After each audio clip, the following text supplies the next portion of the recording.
morning, farmers. This is your favorite agronomist, Daniel Wanyama from Siaya Avocado Nurseries.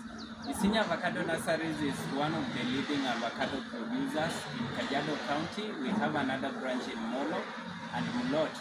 We sell a seedling that is 1 year old, 1 meter tall, and the quality is as you can see.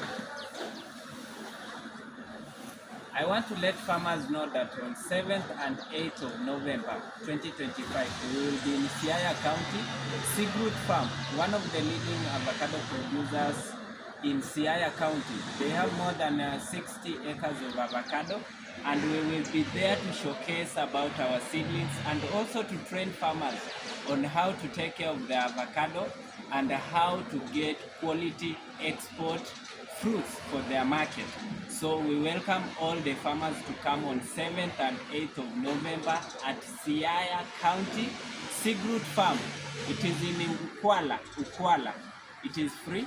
We will not charge anything. You will not pay anything. You will be given water and some snacks for the event. So just carry your notebook, carry your pen, and enjoy the learning session of avocado seedlings production. Karibuni nyote.